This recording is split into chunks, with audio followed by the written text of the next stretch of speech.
smartest person in the room, and therefore I will engage directly with your technology. I'm probably smarter than you are, and I'll probably have to help you debug your product and demo it for you.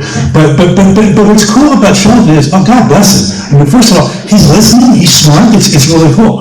And so you think, that's really great. The visionary is the first person with money and power who says, I mean, your technology is interesting, but that's not what I'm interested in, changing the world. This guy was interested in changing the world. And so I see your technology as a lever by which I could change the world. This is like, Archimedes, if I had a lever long enough, I could move the earth. So using the moon as a fulcrum, presumably. I don't know where he was. But the point is, visionaries and technology enthusiasts have something in common. Neither of them consult the rest of us when they make their decisions. Okay? They both make their own decisions by themselves, which means you can move them. There's much less inertial resistance to overcome. That becomes super important with the third group. The third group is the pragmatist. By the way, they have most of the money in the world. They run most of the systems in the world. And if you're going to have any success with any technology, ultimately you have to get it adopted by the pragmatic majority. So how do the pragmatists make their buying decisions? Well, they don't think they're smarter than you are. In fact, they're not even sure they're even interested in you. They have their own stuff to do. They've got work to do. They have things they care very much about. They have responsibilities. They're worrying about risks. They want to seize opportunities, and they're they're always sensing things about, like, well, is this a good or a bad choice? And they don't know. And so what they do is they poll each other. So this constant polling mechanism that happens among pragmatist buyers. And they're saying, well, I don't know, what are you like this Gen AI thing, are you using it yet? What'd you do with it? Really? Okay, have you put it in a product yet? No? Okay, no, okay, me neither. Okay, good, just checking. But they're polling all the time. That's their decision process. And so what happens is, it's a little bit like neural networks. If you don't get above a certain threshold, basically nothing happens. And then when you cross the threshold, something pretty dramatic happens. You actually get a pulse that goes down the neuron. So that's what's going on with the pragmatist. And so the key then is going to be, how do I get a sufficient population of pragmatists to activate the signal? That's the problem statement. And that's the crossing the chasm problem that we'll look at in a minute. And by the way, when I first started in tech back in the 70s and 80s, if you won the pragmatists, you were kind of done. Because the conservatives had to take whatever the pragmatists had, and the pragmatists couldn't get you out. This was lock-in in spades. So basically, we didn't worry about the conservatives, and frankly, it was a horrible, horrible experience to be a conservative with technology for most of my business career. But what's happened with the rise of software as a service, and with the whole mobile cloud world and the whole experiential world, is now well, first of all, two things. The user experience has gotten a lot better, but the economic model is no longer pay a boatload for a license and then implement it with another boatload and then pay maintenance for the rest of your life. Now it's a subscription model, which means if the customer says, well, I'm going to stop paying my subscription, the vendor's in trouble because the vendor spent a lot of money getting the customer. So all of a sudden, the conservative has become a much more important part of the economic equation for tech than it ever was for a very long time before. And the conservatives, their feeling is, first of all, pretty much they hate technology. I mean, technology has not been their friend. Let's do it that way. But secondly, if they do have, but they recognize it's a digital world. They recognize, that's not optional anymore. So they're going to do it. So two things. When they do it, they don't want it to break. They don't want to hassle them. And once they pick a vendor, they're never going to leave them because the only worst thing at picking one vendor is picking the next one. So they're a loyal thing. And from the point of view of churn, retention, all those issues, really important part of the equation. But new, and this is why we have customer success managers, and this is why we have user experience managers, neither of which phrases were ever used in the first 20 years of my career. Okay? So that's that fourth group. And then there's a bunch of people that say, no, this is quantum computing. It is never going to happen. It's just not going to work. Okay? And the point about those 5 things is there's not one of them that's right. Depending on the context, depending on where you are, any one of them could be a legitimate call. Cold fusion, right? Now, for example, I would encourage you to be a polar bear, until they come up with something else. But here's the cool thing. When you take that and you bring it forward in time, it turns out that there are these 4 inflection points in the development of a market where the playbook that works at that inflection point, there's a playbook for each one of these that really is a good playbook, and I'm going to share them with you. But the playbook in each one, which creates success at that icon, will create failure at the other 3. So that's the takeaway from tonight. The takeaway from tonight is that there's 4 playbooks. You don't have to know them all 4 at the same time. You do have to pick a playbook based on where you think you are in the technology adoption lifecycle, and then you have to execute it. And the other 2 slides are going to be about execution. But let me talk a little bit about how this actually plays out first. So the early market, that's the visionaries and the technology enthusiasts. Now remember, they don't consult other people when they're making their decisions. And what's wonderful about them is if they're talking with you, they believe what you believe. There's probably nothing more emotionally supportive for an entrepreneur here at Hacker Dojo than somebody else out in the world who believes what you believe. It's like, thank you. My mother doesn't believe it. My father doesn't believe it. My brother's laughing at me, but you believe in me. God bless you. And so that's the beginning. And so when you find a visionary who believes in you, then who says, I'm going to put money and power and my career prestige and my brand or whatever, my personal brand for sure, on the table to make this happen, it creates what we call an early market win. And the key to the early market win, first of all, the value of the early market win is only if the company that's doing it is a brand name that other people know. Because when you go to tell people like you want to raise money or you want to get a new customer, hi, we're doing business with another customer. And you say, it's Krispy Kreme. I know Krispy Kreme. Okay, that's really good. If I said Sam's Donut Shop, you're gonna, okay. So the key to the early market is you want to get customers who's the fact that they have adopted you creates envy among your competitors and creates a certain amount of respect from either potential future employees or other potential customers going forward. So it's that idea of a marquee reference. This is the more expensive your product, the more key this is. Now, a number of you have products which can be done through a freemium model. That's not what's going on here. This is typically the early market would be a big project.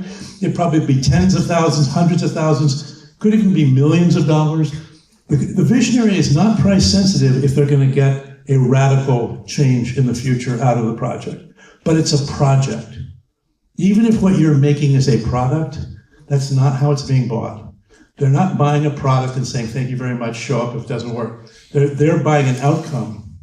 And your product is key to the outcome, but by itself, it does not deliver the outcome. And so what you have to agree to do is say, I will do whatever it takes to get to the outcome. I'm all in. Every one of my engineers, we're all in. My roadmap, okay, it's going in your direction. And what the visionary will do is say, under those circumstances, I will fund you. I will be it's a kind of venture capital, really. It's sort of I will prepay a certain part of your future in order to make this project happen. But you've got to end up my way. So what about that? Well, what happens is if you get a marquee reference, the way Salesforce, for example, got a marquee reference early in its career from Merrill Lynch. Amazon Web Services got a marquee reference early on in its career from the CIA. People went, nobody will put anything in the cloud. The CIA put things in the cloud? What are you talking about? Okay, nobody put a credit card on, whoa, and as soon as it happens, then all of a sudden, it doesn't mean that the pragmatists are going to buy it, but it means it's now in their brain. And it got put, and you didn't have to advertise, and you didn't have to buy a sock puppet on the Super Bowl ad back in the pet.com days. You didn't have to do any of that stuff. because the world cares about that company and your technology and the intersection between the two. And what was the magic that happened? So very, very cool. It doesn't scale. You're not a project company. If you do, and each project is a snowflake. So when you do the next one, by the way, you will get a second one, potentially even a third. But now all of a sudden, the world is pulling you in 3 different directions. Because Visionary 1 is going north, and Visionary 2 is going west, and Visionary 3 is going south, and all of them are going high speed, expecting you to follow. And that's what creates the chasm crisis for the vendor. Like, I can't possibly get to a real company just doing these one-off projects. So the main idea is, okay, and by the way, from a pragmatist point of view, the good news about pragmatists is, unlike visionaries who want exclusive rights to your technology so that nobody else can have it, pragmatists want other people to have your technology first. They don't want to take the risk. They don't want to be the pioneer. So okay, cool. So some of the questions, if I could get a bunch of people to adopt the technology, then the pragmatists would go, oh, okay, yeah, I can. Junior high dance problem, right? I'm not going to be the first kid out there, but I'm not going to be the last kid either. So it creates this effect of chasm and then tornado. The chasm is, it's still too soon, And the tornado is, oh my God, I'm going to be left out. And so there's this really curious, sort of very unstable decision process. And the idea is, how could you accelerate it? So the problem is, inertia does not favor you. Inertia favors not acting. And the pragmatist community, when in doubt, will hesitate. We'll wait. We'll have a demo. We'll do a pilot in Poughkeepsie. We'll do something. So how do we make this thing work? So we need to find a subset of pragmatists. Think like the New Hampshire primary or the Iowa caucus. The politics right now is so toxic, I even hate to bring it up. But the point about the process model is good, which is there aren't any delegates in New Hampshire. Are there 4? I don't know how many there are, but they're not very many. But it's incredibly important because it's a signal that but you have to win the New Hampshire primary. You can't come in 7th, okay? So the key is you win the primary. So the idea of carrying over to crossing the chasm was find a cohort of customers who are pragmatists in pain. They're really hurting, and so they need something special. And they've looked around and they've tried all the conventional stuff, because that's the first thing a pragmatist will do, and it's not working. And in fact, it's getting worse. So there's kind of an urgency and an importance that's increasing, and they look across the chasm saying, I wonder if there's anything over there that could help me. And what they want from you at that point is, I need you to show up. You don't have to deliver the whole solution yourself. We don't have to be in project mode, but I need to see the entire, what we call the whole product. So not just your product, but all the other supporting systems, all the other pieces, and you have to bring together a group of partners, an ecosystem, a tiny little ecosystem, but it's an ecosystem to make sure that you take this problem off the table. And that's the value prop. The difference between the visionary and the pragmatist, the visionary is doing it voluntarily to get ahead. The pragmatist in pain is doing it under duress to stop from being behind. So it's a very different tone of voice. You don't talk about how wonderful, and by the way, they don't hate your technology. They don't care about your technology unless it's going to rescue them. It's like mRNA vaccines was not of very much interest until we said, oh, COVID, oh, thank you very much. What? Okay, good, I'll take it. But the point is, it was the problem that got people's attention, not the technology. Which is really weird for everybody in this room, because you're kind of in this room in part because you're having an affair with technology. We talk to your spouse about it. But so you guys are kind of, and the early market shares that romance. The pragmatists in pain do not share that romance. They are not interested in that. They're interested in getting their problem off the table.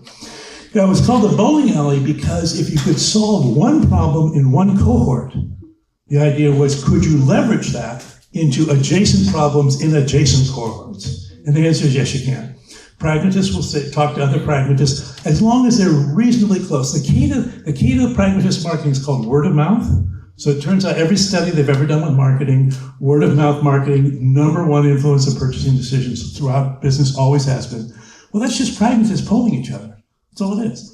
And so the key thing then is, if you're thinking about your marketing budget, I have to win a majority of the audience that I'm trying to influence, which means you have to worry a lot about what we call fish to pond ratio, meaning the segment has to be big enough to matter, but small enough to lead. So if you think about yourself, if I'm a $1 million company, a $10 million segment is pretty good. A $100 million segment is probably a $1 billion segment is I'm just a minnow in the ocean. So this notion of segmentation becomes really important when you cross the chasm. Okay, and then the segments are not, they're oriented around, typically if it's a business, geography, industry, and profession. So I want to talk to salespeople in high tech in California. Okay, that was how Salesforce started. Okay. I want a Facebook. I want to have students at the Harvard University first, and then we'll go to the other Ivy Leagues, and then we'll go out from there. Okay, the bowling alley model, by the way, is great for getting you from 10 million to 100 million, which, by the way, most of us in this room would say, that works for me. I'll take that. That's good. That's good. You can make great companies and never leave the bowling alley. It's a kind of a great place to be. But if you're going to go change things beyond that, at some point you go from more of a vertical market where each segment is separate to a horizontal market where people go, no, this is just infrastructure. This is Wi-Fi it's not like Wi-Fi for doctors and Wi-Fi for students. It's Wi-Fi, damn it. It's mobile, it's cloud, it's whatever. When that happens, all of a sudden, cloud computing was a great example. Right? We're going to do the cloud, we're going to do hybrid, we want to have a private cloud, we want to have a kind of whatever it is, and all of a sudden it's like, no, get your butt out of here, it's a cloud. And when that happens, a huge amount of money moves in the world because there was not a budget for cloud computing 10 years ago. And now virtually all of the budget is for cloud computing. So think about the economic implications of that. For the first time in this life cycle, budget is there when the salesperson knocks on the door. Prior to the tornado, it was not. In the early market, there was no budget. In the bowling alley, there was budget, but it wasn't for you. It was budget for the old stuff. And so you had to sort of convert it. So both of those are very challenging sales motions. They require a lot of attention, a lot of care and feeding. But by the time you get to the tornado, people have money in their budget. The one thing we know about that is, if it's in their budget, they will spend it. They will either spend it on you or they'll spend it on somebody else. But they will spend it. Meaning, this is like being in those fishing boats where they're in the school of tuna. Just take the fish out of the ocean. Don't say, well, I want to take a break, in a couple hours I'll come back. No, the fish are here now. Pull them out of the ocean. And so you try to capture as much market share as you can in a tornado, which is why standard offers products are the key. So projects for the early market, solutions for the bowling alley, products for the tornado, or standards in SaaS. But the more standardized it is, the faster it can scale. Because what happens in a tornado is you have to ramp. I mean, the world's saying, I need it and I need it now. And if in the middle of doing that, something inside of your system breaks, you're out. And by the time you come back in, it's too late. So it's a very different game plan. But you can see how different that game is from the bowling alley. In the bowling alley, it was all like, well, let me talk about you. I want to listen to you. What are your problems? And the tornado's like, excuse me, sir, get out of line. Next. I mean, it's like being at McDonald's. Because there's just that much demand and you got to process it. It doesn't last forever. And in terms of these speeches, in the early market, we said we believe what you believe. In the bowling alley, we said we need what you have. This is the FOMO. This is the fear of missing out moment. We want what they have. We want what they have. We don't want to be left behind. It lasts 3, 4, 5 years. It depends on what. By the way, this is contextual. This could be happening in Asia Pac in one set of years, in Europe or EMEA in another, in the US in another. But sooner or later, what you realize is people have essentially bought their first major deployment, which means they've picked their vendor, which means they have an incumbent vendor, which is really important for B2B selling, because once you're an incumbent vendor, the assumption is until you screw up, you get the rest of this business. Now, as an industry, we're really good at screwing up, and we've lost a lot of business. But the point is, it's yours to lose. And that gets us to Main Street, where the deal now is, now the people who wanted to have it, even the people that don't want it, who say, well, I didn't want what they have, but it's obvious that I need what they have. So, okay, all right, give it to me. But what the conservative really wants is just, could you just like give me the outcome and don't make me like have to know all that other stuff? Like just deliver me something secure without having to remember the passwords. Just make it passwordless. And that's the managed services approach to things. Just take care of things. And that in that market, the key then is that this is where the land and expand thing came from, right?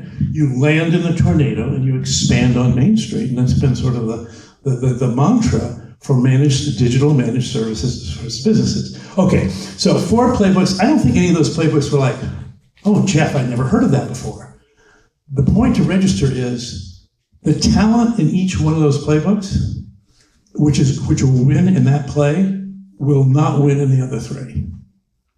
And if you're going to be a leader and you're going to be an entrepreneur and you're going to guide your team or your company, the most important decision you can make is which of the 4 plays are we running. And by the way, and you have to get your entire team on the same play. Now, hopefully it's the right play, and hopefully you can recruit the talent and it wins. But you know what? If you pick the wrong play, you're going to learn very quickly, oops, this isn't working. Death is when half of the team is on one play and half of the team is on another play. And each one thinks the other one's making a mistake. But they're going to be helpful. You know, I'm a collaborative person, blah, blah, blah. It just, everything turns to mud because you can't get clear feedback. You're not coherent. It doesn't work. So that was the key idea. And I've just got 2 more slides to share with us, and I want to get into Q&A as to where it goes. But that's the key. Any pushback or questions you were listening to that sort of makes sense. You guys are giving me some pretty nice nodding, which I appreciate. I see a few people just designated nodders, that sort of helps the others. Yeah, very good. You go ahead. So the third phase you mentioned that there's budget for you and they seek you out. What happens after that? Like what's the next? Okay, so over here the budget now is earmarked for the incumbent. In the tornado, the budget is up for grabs. So the game is you're going to win the budget in the tornado, and then you're going to have it earmarked. And by the way, you can take budget away from an incumbent, but it's hard because the inertia is that favors the incumbent. Yeah. You mentioned managed service providers. In the computer industry, these managed service providers are a huge source of wage deflation on the people doing the work. And as wages go down, the quality of service goes down. So, look, Darwin is still working on the world, in case you hadn't noticed. It's not like we got a free pass from Darwinism, but I would say this. I think that the software industry is doing right now, particularly with things like Gen AI, GPT, that kind of stuff, is saying, look, we have to deliver the outcomes. We would like humanity to be part of that success scenario, but if this scenario can be done by software, either better, faster, and cheaper than people, it's going to be done by software, better, faster, and people, cheaper, and therefore the human has to find the next thing. What we're really good at, by the way, we're really good at solving problems. We're good at creating problems, but we're also good at solving problems. And the world has not run out of, I don't know if you've noticed, the world has not run out of problems. There seems to be a kind of a large opportunity, but you continually have to go with it. You can't sit still, which is scary for any generation. There's a period where you think, in the short term, protectionist solutions are the right answer, because you cannot just throw an entire population off the train. But protection solutions is never the long-term answer. It's always a tactic as a transitional tactic. Yeah. You mentioned that there's a challenge if some of them are in like one quadrant and like one segment and others are not in that segment. But when you're building something for like say healthcare, it's a horizontal solution, but it works for healthcare, but you want to do it in financial services, that's going to have a different place, right? How do you manage that? So, and this is the discipline of the entrepreneur, particularly when you're crossing the chasm. Like you were Documentum, right? So Cisco. Somebody here was a Documentum. So the point was, there's this case study in the book about Documentum. But the point was, at that case study, there was a pharmaceutical company, but there was also an aerospace company, and there was a reinsurance company. And the key thing when you're crossing the chasm is, when you have no primary yet, your number one job is put all of your resources on one primary. Don't peanut butter them, because if you go to 3 primaries and come in third, you've lost, right? So that's number one. But having said that, then you say, well, could you move forward? Well, if you think about what happened with the Documentum story, it was pharmaceuticals, and then it was other chemical companies, and then weirdly enough, the chemical companies, then it was oil and gas, still petrochemical, right, still there, but then the oil and gas people had leases on oil fields, which got Wall Street involved. And then all of a sudden they did get back to the reinsurance company eventually. But you can't, if you step too far in advance of where your power base is, you risk losing your momentum. And the thing that's interesting about tech and adoption is once you lose momentum, you never get it back. Okay, so it's Quick follow up on that. So how do you know you've crossed it? Is it by revenue? Is it like? How do you know you crossed the chasm? Actually, I charge for that. No.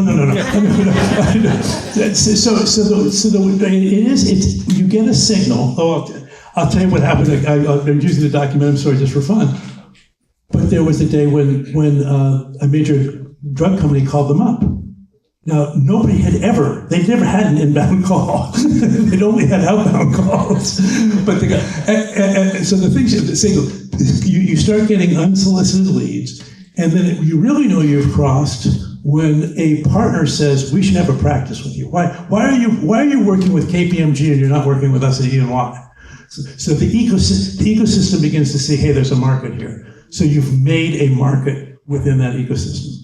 And so one of the jobs when you're crossing the chasm is not only do you have to want to make yourself successful and your customer successful, you want to make that tiny little ecosystem successful. Because the sooner that they say, hey, you should think about such and such a company,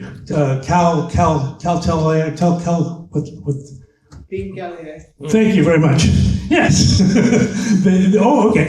But obviously, right now you still had your marquee customer because I can't remember the name, but that's all right. We'll get there. But anyway, that's where it goes. Okay, I'm gonna move one more, and then I'm gonna move on. Or maybe two minutes. What are the ways a company can identify who the visionaries, pragmatists, and conservatives are? I mean, do you need to boil the ocean? No. Okay. Good. No, it's really good. How do you find these people? Well, first of all, technology enthusiasts are geeks. And they will hang out with geeky places, and you can put your message in geeky places, and it will circulate. Cool. By the way, cool demos and just showing up. Visionaries will find you. Visionaries will find you. I mean, what you do, and I'll talk about it in the next couple of slides. But you do what we call thought leadership marketing. You put out some provocative ideas. And by the way, most visionaries will go, oh, no, that's not me. No. But somebody will go, oh, that's me. Pragmatists, you have to go to their watering holes. And so once you pick the segment you're going to go after, then you have to go to where they hang out. But the good news is, if you pick one industry, one business process, one department, one profession, it's not expensive. It may be in Cleveland, okay? It may be in Akron, but it's not. We're not putting like TV ads out. We're not trying to buy words on search. Doing a search of buying search words on Google. Not for that kind of thing. It's much more directed. One more question, I'll move on. Yeah. Yeah, my question is: there is a term called product market fit. So yes. Put it into this math. Okay, so sure. Which stage? Sure. Okay. So in early market, it's project market fit, right? In other words, basically you have a market of one, and it's really not product market fit. You're just doing whatever it takes to make it successful. It's creating a reference example. Product market fit in the bowling alley is when you say, my solution takes this problem off the table. So it's a product market fit, but it's a very narrow. Right? It's segment-specific product market fit. When most people talk about product market fit, like on the internet, they're usually talking about what would it take to create a tornado.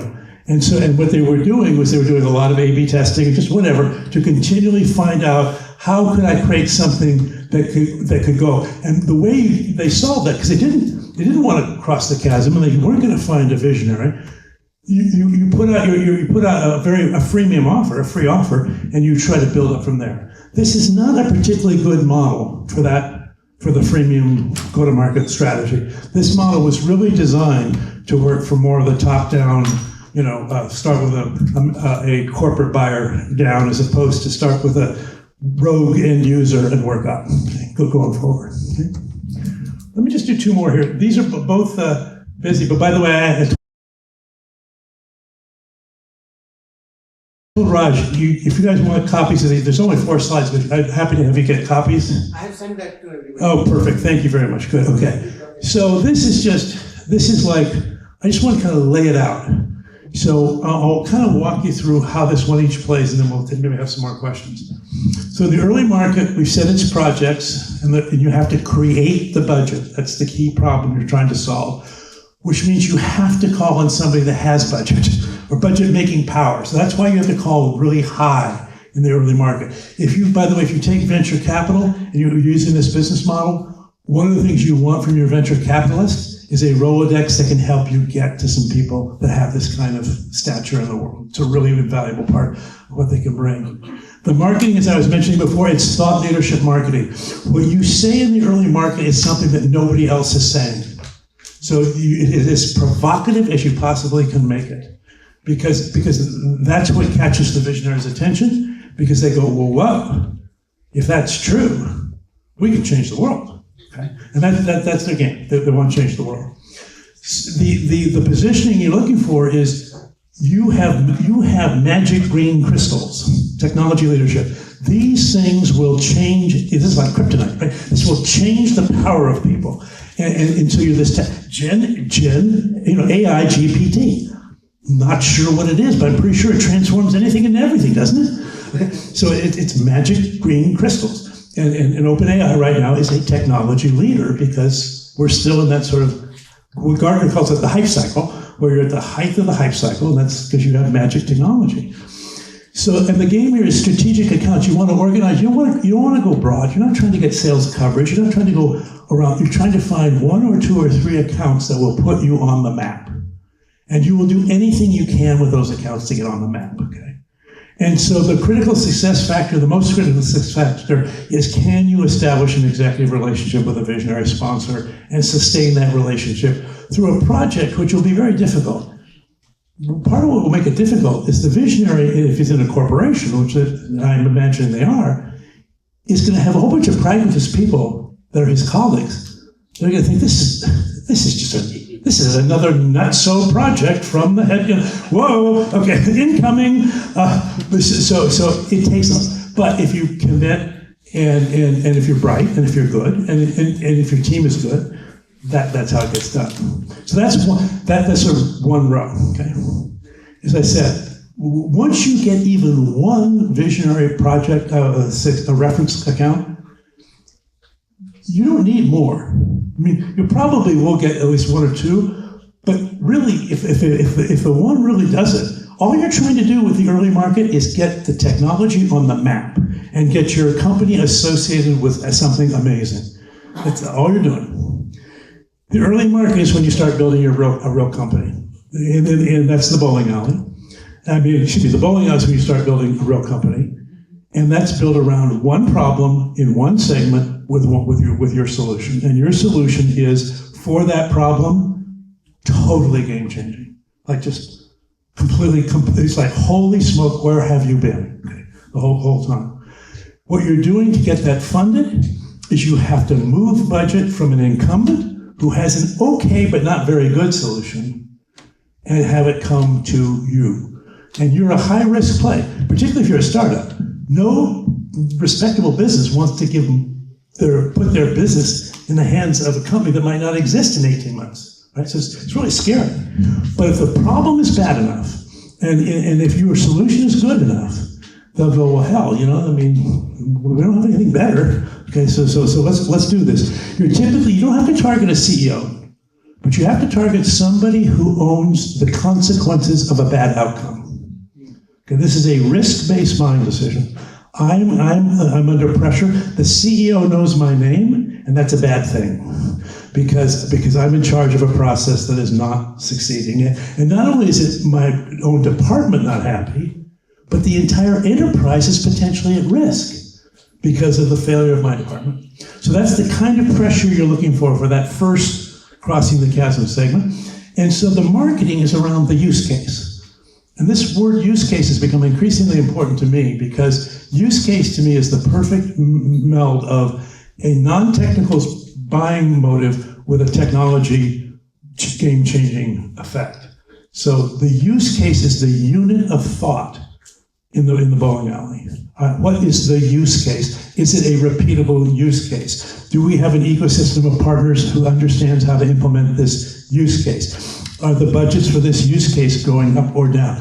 Just use case is a really, because if you do product, you'll tend to get across many use cases. And if you talk about the customer, again, it blurs, but use case is really precise. So and therefore, I would make all of my marketing in the bowling alley just about the use case. At the end, it would say, by the way, if you have these problems, call me here. And you could talk about your solution, but when you're doing marketing in the bowling alley, 80% of the communication should be about confirming the problem, empathizing with the problem, diagnosing the problem, how do you do this, and only 20% about how wonderful you are.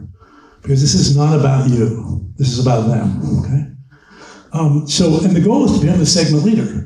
And once you become the segment leader, it's kind of game over. What will happen is people will actually, your competitors will actually give you that. At some point they go, okay. They document them. They have that pharmaceutical new drug approval thing. But for everything else, you should be using FileNet from IBM. And they would just give you that one segment because you've made it very uncomfortable for them to try to do anything else. You effectively won that primary, and you now have a right to go to the convention. You may not get the nomination. Oh, I hate these. Sorry, it's a good metaphor anyway. Okay, we're going to get the nomination. Who would want it? It's a separate issue. But you're real. And once you win one segment, it's hard for you to go out of existence. I mean, I grew up with a company called Tandem Computers. So Tandem Computers was a nonstop computer. It was amazing, right? But it was like, there were a lot of computers at that time, but for whatever reason, the banks chose Tandem Computers for the ATM machines. And then the telecommunication companies used Tandem Computers for some nonstop switching applications. It never really went beyond that. But 40 years, today, if you go into HP Enterprises, you will find a Tandem Computer division still, because those things are that sticky. When Steve Jobs came back in 1997, Apple was hanging by a thread. But you still said every graphic arts department in every corporation had a Macintosh, not something else. So these things can be very powerful. This is when you become a real company. And I would say you can become a real company and be $20 million, $30 million. You don't have to be like $100 million. I would expect you to be between $30 and $70 million if you won your first segment really well, somewhere around there. And you're not like, oh, boy, we should go public. But you're also not like, well, if we don't raise the next round of funding, we're out of business. And by the way, the bowling alley, you should become cash flow positive in the bowling alley. This is a profitable business. You're releasing a ton of trap value. It's really valuable to the customer. They will pay you good margins. You should become profitable. And the final key thing then is you organize around industries. You organize around the target verticals you're going after. And the key critical success factor is know that industry and know that process problem and know that solution set. Just know it. You don't have to know about a lot of the technology or the competitive products. You have to know the customer's world. That's the key to that game. Totally different for the tornado. They're like, Wang nailed the bowling alley. Wang had virtually every law of word processing. Well, Wang won when word processing was a place. I know some of you don't even know what I'm talking about, but some of you are old enough to know what I'm saying. In most buildings in the 1980s and 90s, word processing was not, it was a place, it was a floor. You took your stuff to word processing. Okay. Wang nailed it, okay? When WordPerfect came along and Word came along and word processing became a product, Wang was lost. Wang was lost because they couldn't get to the tornado. They just couldn't get there. So how do you play the tornado game? Well, the tornado game is, okay, this thing is now ready for prime time. It is really ready for prime time. So we have to capture as much of the market as we can now, because this will set our market share.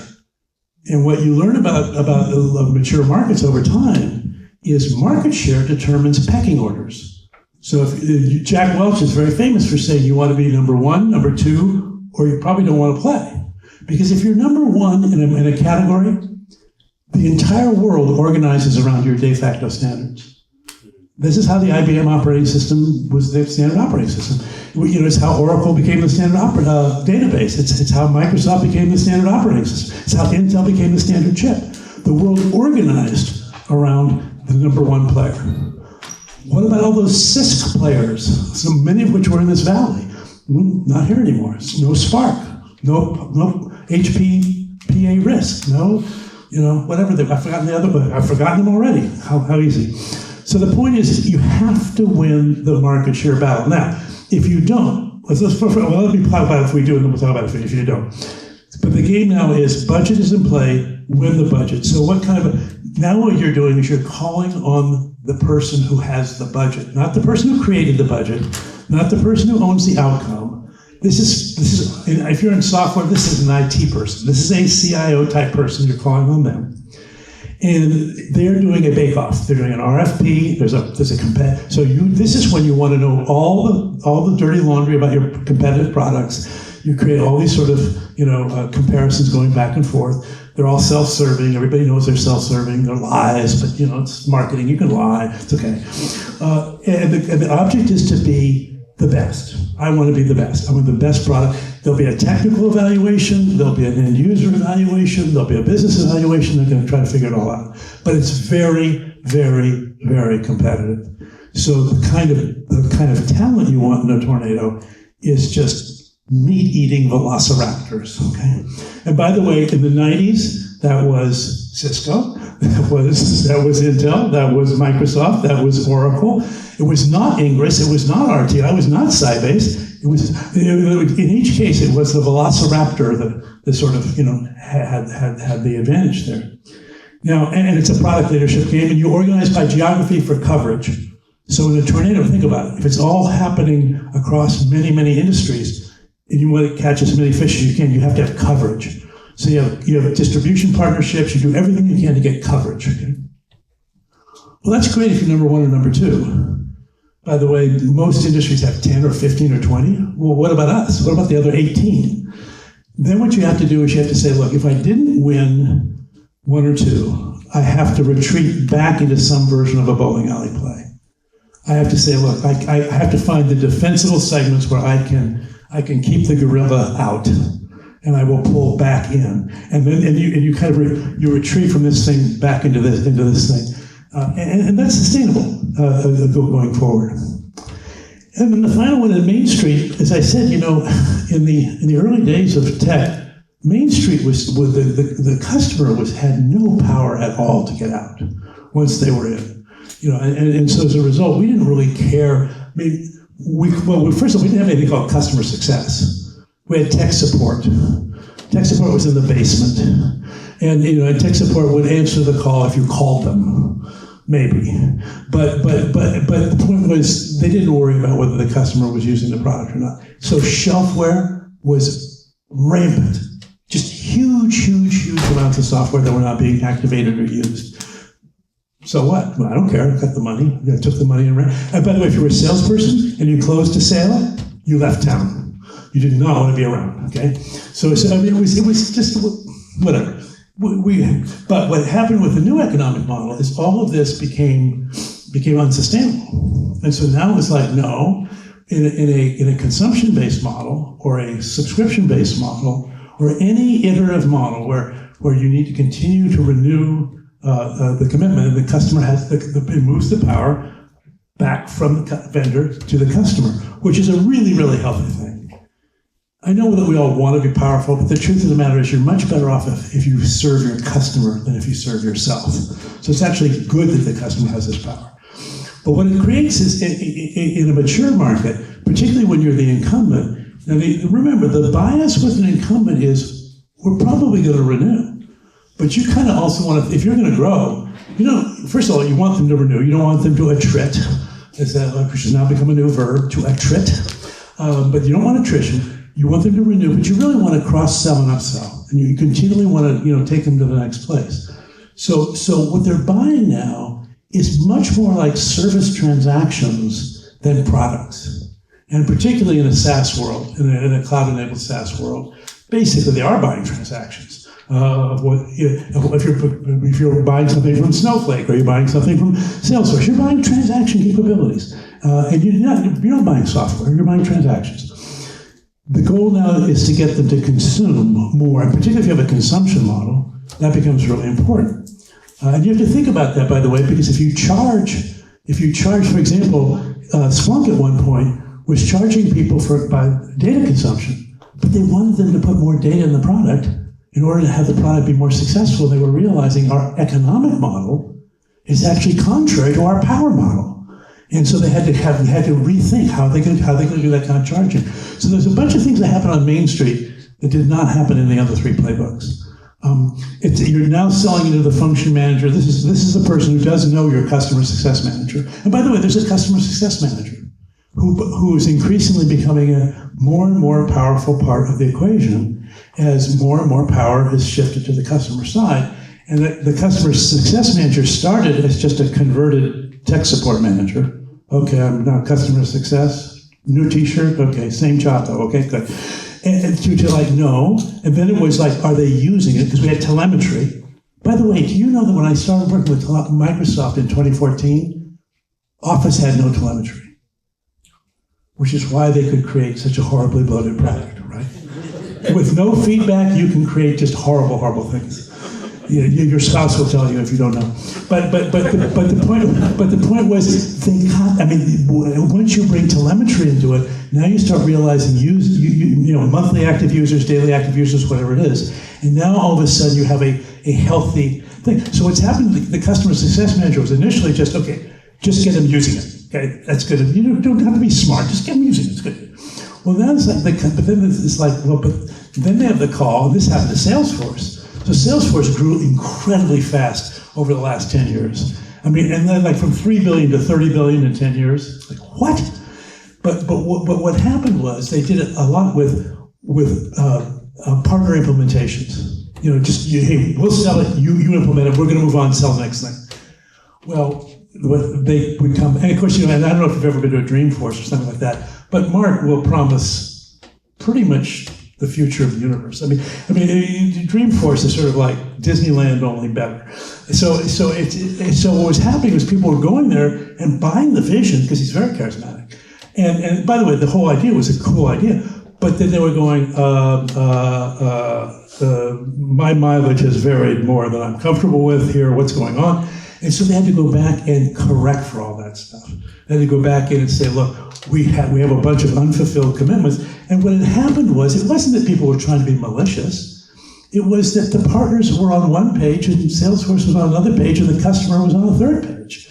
And it just takes a certain amount of work to make all that work. So on that Main Street place, it's really important to stay in touch not only with the customer users, not only with the function buyers, but with the executives who are budgeting for the next big thing. Like, why am I spending money in this category at all? Because if I understand that, I can move you to buy even more things from me. Salesforce now has $100 million annual contract value deals.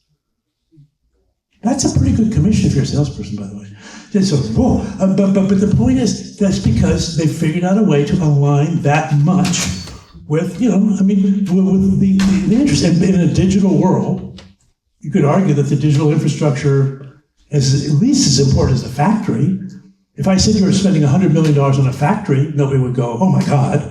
So it's not crazy, but it sure is unprecedented. And it has to do with this last line. So in the last line, function managers, for the more transactional stuff, it is product-led growth. You're making the point over here. If you're gonna actually grow from the bottom up, that's where this guy really matters. You can't afford a salesperson to come in and call. The product has to sort of teach you going forward. I'm going to show you a little bit more of that in the last slide. But anyway, okay, so you're the incumbent. Your key market is actually your installed base. Yes, you're going to add new customers. Yes, you're going to add new logos. But most of your revenue is going to come from your installed base, making it more and more and more successful going forward. Okay, again, the point about this one is, 4 different plays, right? I mean, there's not that any one of these plays is like amazingly, shockingly strange. It's just that it's incompatible with the other 3 plays. So that's what you got to take away. Okay, last slide. No. Okay, last slide. I'm not going to attach this to sales because Raj was saying this is the year of sales. I've got to get back on topic here or I'll get fired. Okay, so how do you sell in each of these 4 different places? Well, if you think about it, the 5X sales play came out of that discussion I told you about Salesforce, where they were incredibly good at doing Act 1, Act 2, Act 3, and then they turned it over to their partners, and so Act 4 and Act 5 kind of got off trail. So Salesforce over the last 4 years has said we're converting from a 3-act to a 5-act sales model. And therefore, until the customer has realized value, we're not done. Okay, and we have to verify that they've realized the value. So in the early market, what would that look like? Well, the early market, so the Act 1 is just get access to the customer. In the early market with that visionaries, you need introductions. I mean, you need to find some way to connect with them. You're asking how systematically you could do it with visionaries. Somebody's got to introduce you. You have to. It's got to be personal, and it's that thought leadership marketing. During I don't know if I should go this so column or by rows. I think I'm going to do it by column. So all the marketing people, you can listen. Everybody else can go to sleep, and I'll go through solution engineering people, sales people. Okay, marketing people. So in the early market, no advertising campaigns, no sock puppets on the Super Bowl. You need personal introductions. You need to work with your board of directors. You need to work with an advisory board. Whatever you can do to get the introductions. And the pieces you create are pieces that they present points of view that your target customer is not hearing from their own people. That's why they connect with you. They go, this is not what my people are telling me, but it resonates with them. So that's what thought leadership means. You're ahead of the. Because if you're inside a corporation, it's hard to be a thought leader, But if you're outside the corporation, it's pretty easy. When you go into the bowling alley, the key to the bowling alley is if you can start to create this ecosystem and you make your partners successful, they start bringing you into new accounts. Because when they bring you in, they make money, you make money. And as long as there's a success thing going on, and then there'll be like groups of people that share in the same industry. And they'll start sharing stories about you, and oh yeah, this is what we did, and here's what we did with these guys, and here's this new product they came up with, and et cetera, et cetera. So ecosystem referrals, and you want to make sure that the partners and the analysts know what you're doing, so that they can, when people in that industry come to them, they can recommend you. So you do have to pay attention to them because it's a pragmatist, and they are going to consult the partners, and they are going to consult the analysts. In the tornado, it is a volume. The bigger the sales funnel, the better. I need to get as much, process as much opportunity as I possibly can. So this is the mass marketing time. This is when you do advertise. This is when you spend too much money on whatever search words you're going to do. This is it, because you want to get as much coverage as you can. And you will lose money during doing this. This will be too expensive. The CAC will be horrible. But it's a tornado. In a tornado, you can't schedule a tornado. And you can't slow it. When it happens, it happens. So that's the way it's played. And most of the marketing and most of the MarTech stuff, all the MarTech stuff, it's mostly oriented towards a tornado and Main Street. And then Main Street is more about more and more price-effective CAC, customer acquisition costs. More and more price-effective CAC. More using your own intellectual property, own media, earned media they call it. That kind of stuff going down. So again, if you're a marketing professional, first of all, you're never going to get as much money as you want. I've been in marketing for a long time. I'm sorry, you're not going to get it. So the point is, don't spend it on the wrong row, right? Spend it in the right row. Solution engineering. So solution engineering is, what do you do between the first call and the sale that builds the proposal, builds the deal, builds the understanding going forward? And what kind of people do you need to be in the room It's a little bit like Hamilton, being in the room where it happens. What kind of people do you need in the room to make it work? Well, in the early market, you need people who are really imaginative, bright ideas. The visionary has an enormous amount of imagination, and they also have ambition. And you need to try to connect with that ambition. And you're creating a vision. And the vision gets translated into a set of possible outcomes. And then the outcomes becomes the spec of the project. So it's kind of vision, outcomes, spec of the project going forward. So you need people who have enough gravitas to sit across the table from a visionary and not go, oh, I'm sorry, sir, could I get you another glass of water? It's like, you have to really be on point with them. So, and by the way, this is the CEO's job in the startup.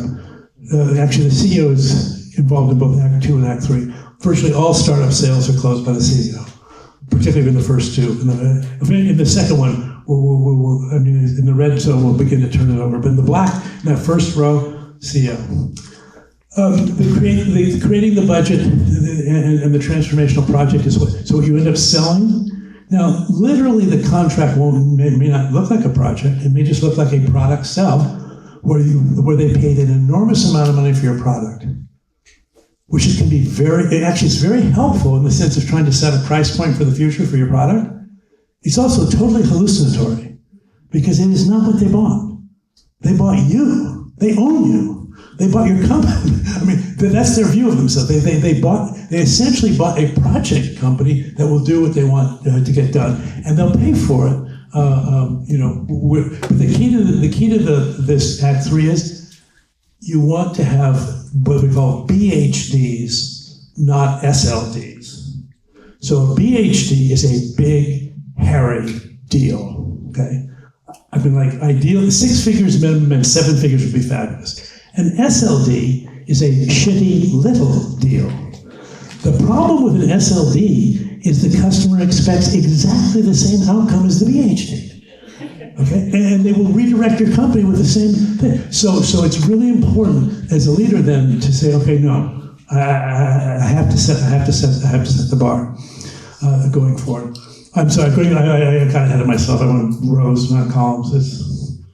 At my age, I lose my mind periodically. Just don't worry about it. Raj will get me home. Okay, so let's go back to Act 2. So game-changing opportunity in the engaging in the early market. Cross-functional business problem in the bowling alley.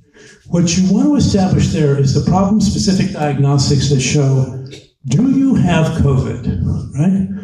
What are the 7 early warning signs of whatever it is? So that we can, and where's the trap value, and how much is this really costing you not to solve this problem? Because the key to the bowling alley is they're going to take a purchasing risk, because the risk of not solving the problem is greater than the risk of betting on an unknown vendor with an unknown technology. That's the game you're looking for. So you want to make sure that gets very clear during that or before you submit the proposal. In the tornado, it's just about, hey, they have the RFP, you respond to the RFP, it's very function specific. The best practices checklists are also around competitive differentiation as well, but it's around how do you implement this stuff, how do you roll it out. And then on Main Street, by now this is where in the realm of product-led growth, where you want digital engagement. And increasingly, we've been using bots, but the ChatGPT thing is going to change this just dramatically. I mean, I don't know how many people here have worked with ChatGPT just for yeah. If you haven't, you just have to, because you're going, this person understands me better than my spouse. I mean, really, I know what's going on. It's not quite there, but it's pretty darn good. Okay, that's solution engineering.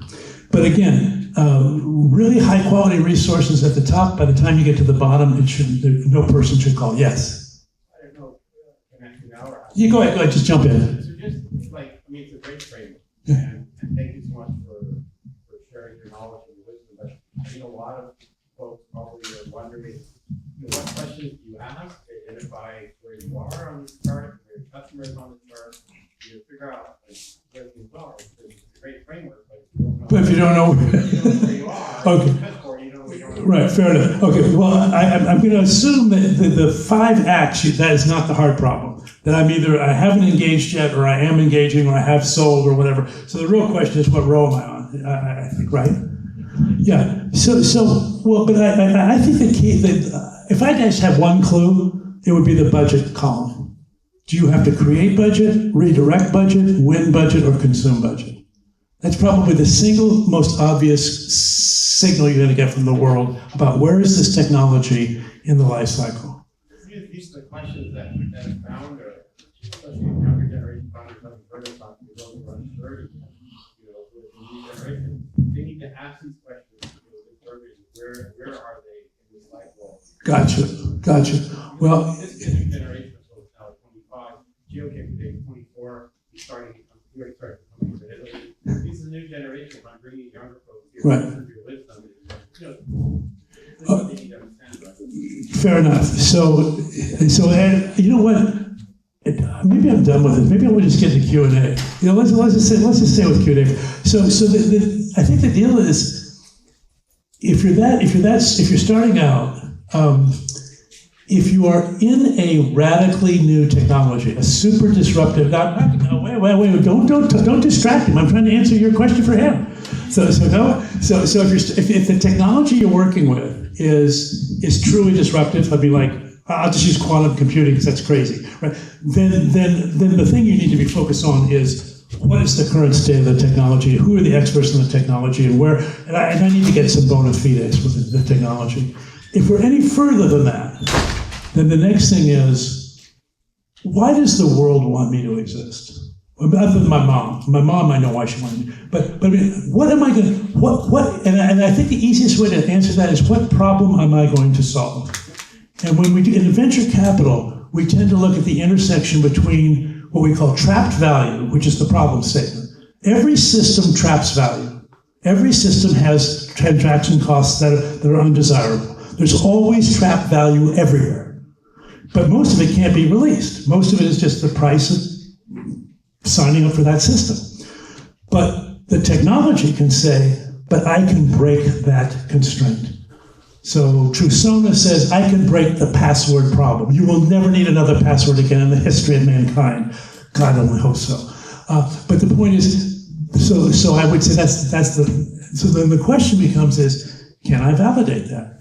Can I do that? And that means you need to talk to a customer, you need to talk to people in the customer environment who know more about this than you do. Yeah, go ahead, sorry. It's kind of building off of his point, and you answered it very succinctly with create budget. At my previous company, now in hearing you speak, we had a mismanagement across teams where we had an innovation unit working within an enterprise environment. How do you deal with the mismanagement of playbooks where you have an executive leadership team working off of Main Street? You have sales teams working off of Tornado. Me being a part of product, we were working off Bowling Alley, when in actuality, we were like, You're your host. Okay. Well, so to say your host is not polite. So actually, to be fair, and this is slightly self-serving. So I've written 7 business books. I think there are only 2 that really matter. This one and one called Zone to Win, which is the last one. And Zone to Win is exactly about the problem you just said, which is, how would an established public company prosecute this kind of an opportunity? Because they have all kinds of pressure to deliver earnings in this current year, and they're looking. So the book's called Zone to Win, and it's, at least I think it's as good as Crossing the Chasm. So I mean, it's not going to be as whatever, but I like it. So that would be where I would go for that. But the point about that is, it's the same. I mean, I only have one play, right? It's going to tell you again, there are 4 zones. Each zone has a different operating model. The operating model that creates success in that zone will create failure in the other 3 zones, which is what you just experienced. Yeah. Yes. Hey, Josh. It's a related question. Early stage. So how many people are here like early stage? Okay, half of us. So probably relevant to all of us. So you mentioned that you should CEO and the EVP are the buyer, right? So should we focus on our sales and marketing effort on just them? Is that okay. So first of all, I think you should think about not having a sales department for a long time, because salespeople want to make quota, and they want to go to club, and they want to make good commissions. You are a horrible source of income for them for the foreseeable future. So that doesn't mean you can't have one person, but by the way, equity is going to be their compensation, not commission. And what you want is somebody who has the ability to conduct this. Now, by the way, CEOs aren't going to say, "Oh, good to see you. Please come in." They hire people to keep you out. So you're going to have to work your way through the account, and you'll start by calling on people that are student interns. I'll talk to anybody if it's the beginning, but I have to pursue that trail. And I would not. And then when I got to, I wouldn't hire a sales leader other than the sort of magical sales leader. I wouldn't hire a sales team until I got to the bowling alley. And then I would pick my segment, and I would create a sales playbook for that segment only. This is what we're doing, by the way, to a couple companies I'm on the board of. One's called Work Fusion. It's in AI, applies AI to compliance problems in banking, anti-money laundering, know your customer. There's a whole bunch of huge, challenging problems. It turns out that they have people trying to do all this research to figure out, is this a criminal organization? Should we be, whatever it is? Well, it turns out, as you can imagine, AI can be very, very good at that if you focus it. But their sales team were selling AI projects because they had come out of the first row. And so they'd sold one to Disney, and they'd sold one to, and so what they had to do is they had to revamp their entire sales org. They basically let the entire first sales org go. And it wasn't that they were incompetent. By the way, the sales org kind of wanted to leave because they weren't making any money. But then the next group was like, wow. And at least half of those people weren't even initially salespeople. They came out of the industry. They actually were customers who changed sides from the customer side to the vendor side. So those are just some of the ideas. Yeah. Uh-huh. So we have the opposite problem of what you're saying, right? CEOs, there's this, hey, you ain't getting fired because you bought IBM. Yep. They're born conservative. Yep. Startups are risky. Yeah. So they don't even answer your call. If they do, they give you a super tiny project. Right. So how do you find the vision? Right. This is important. So we're back to here, right? So most of the people you're going to contact are going to be here or here. By the owner of the company, the CEO may very likely be this person, right? The CFO is almost certainly this person, and purchasing are these people. As I said, I think you've got to. This is one of those situations where you have to. I would say you got to dance and have somebody say, "I want to audition you." Right? I mean, they have to find you. You can't. You kind of. You evangelize. Well, this is okay. Guy Kawasaki. This is evangelism. This is This is an amazing thing, and it does all this incredible stuff. So Benioff in 1999 had the thing about no more software. What? You're a software company, dude. Your company's called Salesforce. You're a software. No software. And of course, most people are going, well, yeah, right. He's crazy. But somebody would pick it up. So that you have to do that, and then you have to be able to dance with that visionary, because the visionary will say something back to you that you had not thought of, and you go, whoa! But if you can dance with them, they're looking for a dancing partner. Yeah. How do you balance waiting for this visionary when you are a sole founder, small company, early stage? Yeah. And you're building, but you also kind of are waiting for this visionary, but you need to get your product out. I think that there's a lot of companies that can start in the bowling alley. I don't think you always have to start in the early market. If you're willing to say, look, I'm gonna lower the aperture, because particularly if you're trying to bootstrap, a few years ago, you could get a lot of venture capital with an idea that was iffy. Not this year. That's not happening this year. So therefore, you want to be more closer to self-funding. Well, these people have money and they have problems and they're not being solved. So if you're willing to say, look, I'm going to take my technology, my company, and I'm going to make by the way, you're making a bet. But the fact that you're in this room means you're making a bet, right? most people have real jobs. I mean, I don't know if you guys have heard about this, but there are things called real jobs. Yeah, really. Other people pay your salary. It's amazing. But that's not you. You guys are saying, no, I'm going to make my own money. Okay, but then I think you can. I would go there. I'll pick that. Yeah. Thanks for sharing tonight. Really awesome to hear you and engage. I'm curious to know what the role of strategy plays, and if you have any recommendations or thought leader partners that are focused on strategy that complement your progression or your way of seeing the universe. I mean, I would say arguably that everything I've been talking about today would probably be under the. It's leaning toward execution at the end, but it starts with strategy. My way of dealing with the word strategy is I try to separate power from performance. So most business dialogues and most business schools and most compensation programs and most investor discussions are about performance. Like, how did you do? How are you doing? How are you executing? And we don't tend to talk much about power. But it's interesting. Investors value companies based on their power, not on their performance. I mean, they use performance as an indicator of do they really have the power that they claim to have. But if you look at the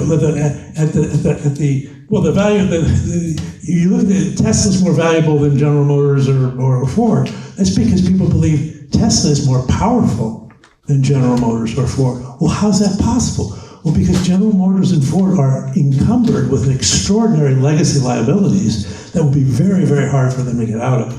So I think the first thing I would say about strategy then is strategy is about power, not performance.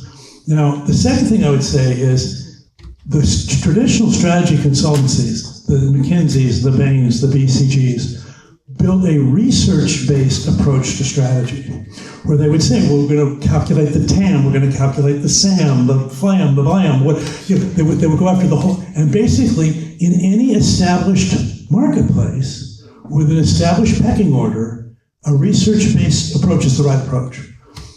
It's not the right approach when there is no history. And so in the absence of data, I know we all want to be data-driven, but if there is no data yet, then you have to use frameworks. And so this is I would call what I've been sharing with you tonight strategy frameworks. And by the way, there's an institute called Chasm Institute. I no longer do this for startups as a living. I'm playing the AARP card and a little bit more golf, but not as much as I want.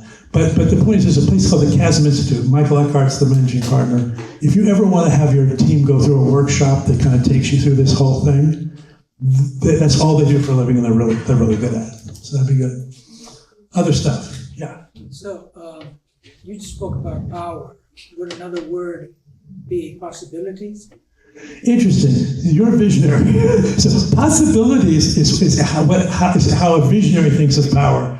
Pragmatist thinks of problems, and so a visionary would say, yeah, what you could do, what's the upside? Well, where could you take this, and why would your technology or your team or your product or whatever help us get to this new place? A pragmatist looking at the same set of offers would say, so what thing can you take off my plate that is holding me back because I'm trying to get my stuff down? And by the way, I'm glad you love your company, but I'm not interested in you. I'm interested in me. Whereas the visionary is actually interested in us. The visionary is thinking, what could you and I could maybe do that. So possibilities is a marketing thing, works in the early market, and then it doesn't work anymore.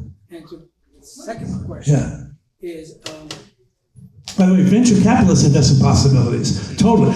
Venture capitalists are buying a lottery ticket to a tornado, right? That's what they're buying. Okay, go ahead. Sorry. So the second one is that you said one could go directly to a tornado. Oh, you could. You could start a company in the tornado. The problem with starting a company in the tornado is that it's so hard to scale. What will happen is you'll probably build a company that will get a fair amount of revenue because there's a huge amount of demand, but you won't be able to keep it. Because the market will eventually consolidate around the number 1, number 2, number 3. You'll be number 29 or 14 or whatever, and you'll just get squeezed out. So again, but if you start a company in a tornado, then very quickly figure out a bowling pin that you can capture and sustain. Yeah. So thanks actually 3 points. One point is from him, how do you find visionary? So one of the things that I basically find visionaries are in conferences, attend conferences, because visionaries are the ones who want to basically show what they are doing. Second point is that this framework is actually, I'm seeing this framework applying exactly how we are seeing, how we are going. But this framework doesn't, to a large extent, apply to more of a non-enterprise products. Yes. Also, even in the enterprise product, I would say smaller item products. Right. This doesn't describe how Yammer works. This is a top-down, not a bottom-up framework. Yeah, no, that's true. That's absolutely true. Now, the other thing is that can you apply both top-down and the bottom-up approaches at the same time? Interestingly, I wrote an article for the Harvard Business Review called Strategy and the Stronger Hand, and it talked about two business architectures, what I call complex systems, which is the top-down one, and volume operations, which is the bottom-up one. And I made the claim that you have to have a dominant hand, and that the other one can be of service, but you cannot be ambidextrous. Okay? And there was a time when a guy had written the ambidextrous corporation as an ideal, and I said, no, you can't. Yeah.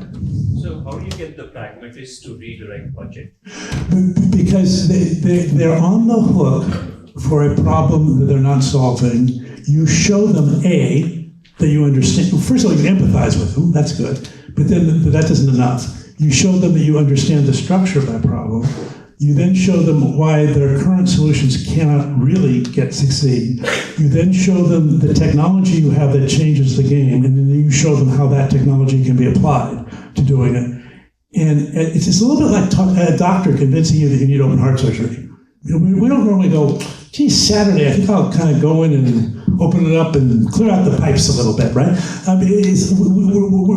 We have to have a diagnosis, so it's a diagnostic prescription kind of sales cycle. Yeah. I really like the point you mentioned about when the data doesn't exist. But I went through this experience back in April. I was helping a generative AI company take some speech, and I was helping them with market research. I pulled my hair out for 1 week. It was right after ChatGPT success. Anything that was older than December of that year was irrelevant. Anything that was published after it, nobody knew. It was like as if in 1985 we want to forecast the size of internet. Right? Yeah. So, and then you suggested when the data doesn't exist, it's like really resonates with the screen. I went through, ultimately, I'm like, in the day, this slide should be, we don't know. Well, careful. Here's what you do. But this is where venture capital came from. For any significant venture investment, there is no data. I mean, that's not true. There are data about a bunch of stuff, but you can't use, I'll call it research-based data decision-making is not viable. But framework-based data decision is. And even there's a concept called real options that comes from the oil industry that the venture capitalists use as well. Real option says, I'm going to give you a little bit of money, and you show me that you can get to here. If you get to there, I'll give you some more money, and we'll see if you can get to here. And the classic sort of venture thing might be something like technology proof of concept, minimum viable product, first customer ships and doesn't return it. First lighthouse customer from the visionary, first repeatable use case. And the thing that they've done is they can't predict whether it can happen or not, but they've contained the investment risk within boundaries. And the key boundaries are money and time. And most large corporations contain money, but they forget to contain time. So they'll have laboratories working on stuff for year after year after year. That doesn't work. It doesn't work. Yeah. I'm sorry, Clay, finish it again. Yeah. The question was, I understand that part. But I don't quite understand what you mean by use the framework. Oh, okay. So this is a little bit more zone to win. What I mean to say is that if the person who asked you for that study wanted to reduce the decision to a research-based decision, which was inappropriate. Now, they didn't want to hear the answer, we don't know, but that's, we don't know. But the follow-on thing is, but we can make an educated bet. and particularly if we manage the risk financially as opposed to intellectually. Something like more like that. Yeah. Yeah, we're here. So the marquee customer, right? Aren't they going to be in the pragmatist or conservative or Main Street section? The brand will be the brand will be, but the person that you're going to interact with, who doesn't have to be the CEO, but they have to be big enough to create budget out of thin air. Yeah, they have to be a thief. They have to be able to steal budget from other places. Yeah, yeah. So one of the things that we find it all super hard is crossing between the bowling alley or playing between the bowling alley and the visual alley. Right? Yep. Because we have some of these people who continue to use us as service providers. Yep. And we have the bowling alley where we really want to grow, right? Yeah. Any patterns that you have seen, Yeah. like how to manage that? Yeah. So first of all, every commitment that you've made to date to the visionary, you can't dishonor. But every resource you possibly can, you send to the head pin, and you make it clear to everybody in the company, we're not taking any other opportunities now, because you have now put your company. There's a clock ticking, and it's a kind of a venture clock. Maybe it's a year, maybe it's a year and a half, but these things do not get better with age. So we have to win that primary. We have to dominate that segment. And so be very thoughtful about, is the problem urgent enough? I mean, is it, and because you need the customer to be leaning in, going forward. But if it is, then you're going to make it, and it's not a decision, it's a bet. But you're betting your company. I mean, it's a bet. It's a big bet. Hopefully, by the way, you only make it once, because after you've won the first segment, you don't ever have to make that life existential threat bet again, but you do have to make it once. I'm going to take one more question, maybe two more questions. Then I'll get yours. Go ahead. Do you have any framework for bottom up? Yes. Well, there's yes, but it's not as good as the people have better frameworks than I do. I would think Eric Race and Steve Blank have got good stuff. In the latest version of Crossing the Chasm, though, I did put in I think it's an appendix about if you're going the other way, how do you play it? It's okay. I think you could do better. Yeah. Yeah. What are the keys to grab and increase revenue for early stage companies that are distributing different verticals? That are distributing? Distributing different verticals. Changing different verticals. So when you're changing, so there's two reasons you would do that. Either A, you failed in a vertical and you're trying to pivot, in which case normally the world will give you one pivot and never two. So just understand, don't become a pivoteur. But that's kind of an act of desperation. That's like, okay, I made a shot at this thing, it's just not working. I got to do this.